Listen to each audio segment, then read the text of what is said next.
Talking about Spain, what are the concrete you would recommend to the new government to tackle the situation? Well, there are three things I would recommend. First, re-examine tax and budgetary policies to shift those to things that will stimulate the economy. More progressive taxation. Tax the people at the top, lower the taxes at the bottom. Tax corporations that don't invest, lower the taxes for those that do invest in Spain.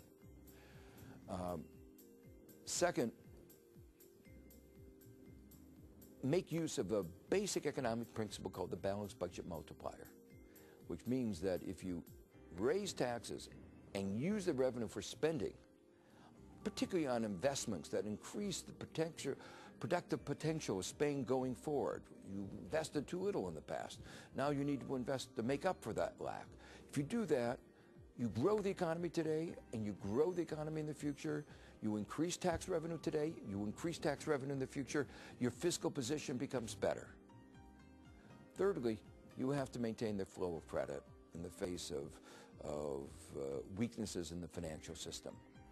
And unless you do that, the flow of money, credit to small and medium enterprises will be constrained, business will be constrained, unemployment will go up. So these are three of the absolutely necessary things. And the fourth is, in the context of Europe, you need to argue for rethinking the conditions that are required to make the euro work. What about the labor market and wages? What do you think they should do in this field? Well, I don't claim to be an expert on Spanish labor markets. There is a wide consensus that there are some rules, some rigidities in the labor system that impede its functioning. And those reforms, if that's true, need to be done.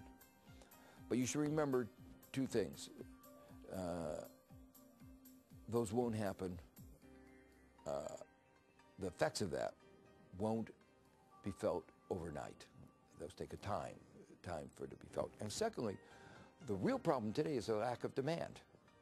And these are supply side measures that will not solve the problem of lack of demand. The third observation I would make is the following. The U.S. has widely viewed to be the most flexible labor market, and yet we have a massive unemployment problem. 1 out of 6 American workers would like a full-time job, can't get one. Not as bad as Spain, but still a massive unemployment problem. And what that shows is that flexibility by itself won't solve Spain's problems. You have been to Tunisia and Egypt this year, and you also visited the indigenous campsites in Madrid last July. More recently, you have been to the Occupy Wall Street movement in New York City. What's your opinion about these movements? Do you think they can bring about a real change? Yes, I do. I think they're very important as statements that something is wrong. Our economic system is not working the way it's supposed to. Our economic system has failed the youth in all of these countries. But so has the political system. If the political system had responded, they wouldn't need to take to the streets. And it's obvious we understand that in Egypt and Tunisia because these are not democracies. And so they had no alternative.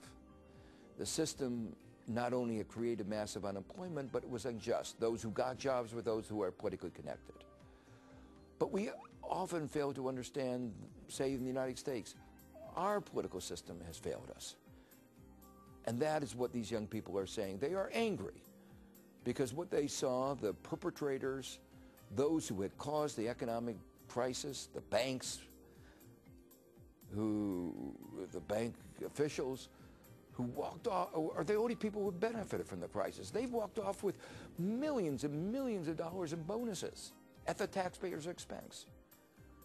This is unfair. And now it's the youth that are paying the future, the problem. They will have to deal with the debt. They now face high unemployment. So what they're saying is, something is wrong.